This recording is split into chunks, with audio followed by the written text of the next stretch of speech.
Hello, I'm Grin and welcome to this video. Well, E3's come and gone again, and I thought I might reflect on some of the games that I'm most excited for. This is not a comprehensive list, and it's not even in top 10 order. It's just a few games that, while watching the conferences, I thought, oh yeah, I might actually play that one. And I have no doubt that I've missed many excellent looking games. There's several hours of E3 coverage, and no doubt I've missed some or forgotten some, so if I missed the one you're most excited for, I'd love to hear what it is in the comments below. And so first up, Battletoads. Can you believe it? They're making a new Battletoads game. Well, it might come as a surprise to you all, but I'm a pretty big fan of Rare, and since Rare makes Battletoads, and since Rare's making this Battletoads, I'm fairly excited for it. It's apparently a 3-player couch co-op, which is good because we don't get enough of those these days, and it's 2.5D graphics, so it's going to be mostly a side-scroller, and even further, if the trailer, or more accurately small teaser, is anything to go by, it's going to be rather cheeky. We've really seen nothing of the game, and in the usual disappointing method of E3, it's not coming out until next year, so I'm not exactly jumping up and down for it, but I'll definitely play it when it comes out. Then next up, a game that's actually coming out this year, and pretty soon, we have Captain Spirit coming out on June 26th. This game looks pretty sweet. It appears you're escaping into the imagination world of a child to get away from real life, kinda like a child's version of Sucker Punch. It sort of from the trailer had a vibe of a coming-of-age story, and I think I'll enjoy it as long as it's not too serious. Nevertheless, I'll be checking it out regardless, because after all, it's apparently 100% free, so there's really nothing to lose on this one. Then back over into the realm of who knows when in the heck it's coming out, we have the trailer for Beyond Good and Evil 2. I've not played Beyond Good and Evil 1, and the trailer shows absolutely no game footage. If the trailer was for a movie, I'd be extremely excited, but at the moment, I'm just cautiously optimistic. I mean, I can't really say I'm excited for the game, because I have absolutely no idea what the game is, though I'm excited to learn more about the game, and I look forward to seeing what it turns into. At the very least, the visuals and aesthetics of the universe are very interesting, and I would definitely love exploring a game that includes such things. If you played the first one, I would love to hear if you enjoyed it, and if you recommend that I give it a go and play it. In a similar vein of not having any real idea of what to expect, there's Cyberpunk 2077, which, once again, has no release date, so who knows when we're gonna see it. This game's trailer at least was apparently rendered with the game's engine, and we at least know that it's some sort of first-person RPG, so just as for Beyond Good and Evil 2, I look forward to finding out a little bit more about the game. They've really been teasing Cyberpunk 2077 for a pretty long time, and while I do look forward to it to a degree, I'm once again not jumping up and down for it, because it just feels that it's still so very far away that there's no real point getting hyped up for it, as we still don't exactly know what to expect. But as you might know if you follow this channel closely, I'm a pretty big fan of science fiction, so I'll probably check it out regardless. Then, moving away from science fiction and over to fantasy, we have Ori or Ori, depending on if it's Stargate or not, and the Will of the Wisps. This game looks really cute. It's a 2D platformer with breathtaking graphics that kind of remind me of The Last of the Dashkin, and apparently is once again a sequel to a game that I've never heard of, so I might have to check that one out. Once again, it unfortunately doesn't come out until 2019, but I guess that gives me time to check out its predecessor. Then, moving back again to the realm of who knows what the heck it's going to be, and who knows when the heck we're going to see it, there's Halo Infinite.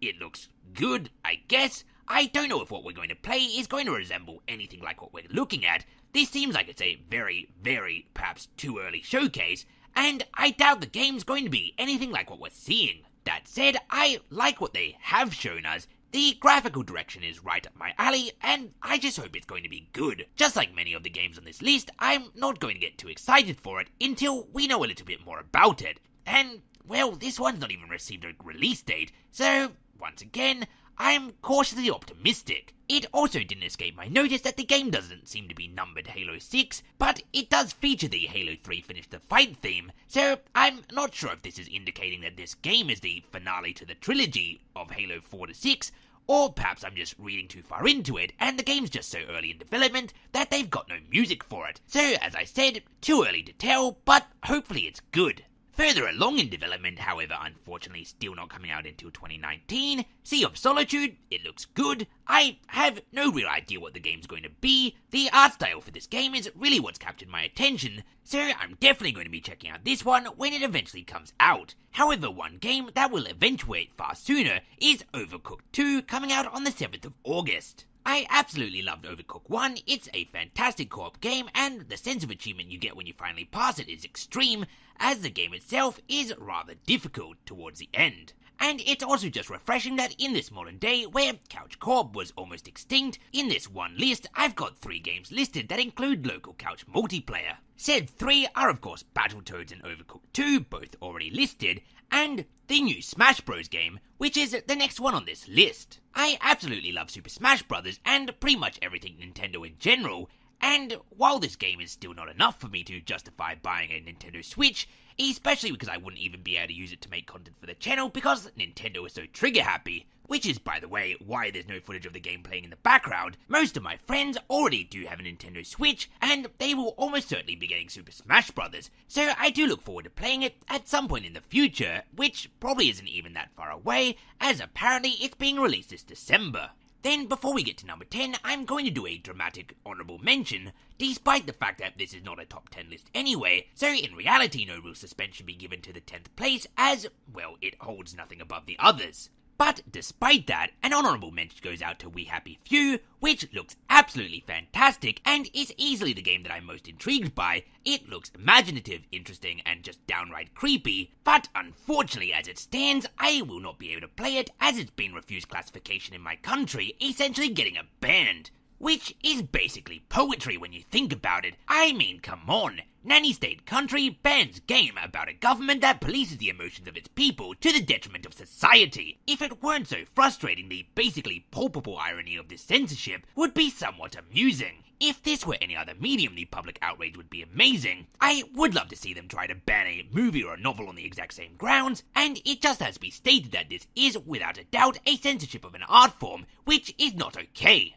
But with that minor rant out of the way, let's round off this list with number 10, Doom Eternal, which, once again, we've been given no real information about. I've also not played the prior game in the series, but most people seem to enjoy it, so I look forward to Doom Eternal because it does look good, and I'll probably try to check out its predecessor before Doom Eternal comes out, which I likely have plenty of time to do, as, once again, it's another game with no release date. Which is why I don't tend to allow myself to get too excited by E3. I mean, in the end, after all those games were announced, only 10 of them had me super interested. Of those 10, only 3 are coming out this year, only 3 coming out next year, and then 4 with no release date at all, which means I would fully expect that I'll probably be seeing them again in next year's E3. That said, while I'm not, as you would say, on the hype train, these games are definitely on my radar, and I'll definitely be watching for them. And with that, we've more or less come to the end of this video. If you have a game that you're excited for from this year's E3, I would love to hear what it is in the comments below, and as always, thanks for watching,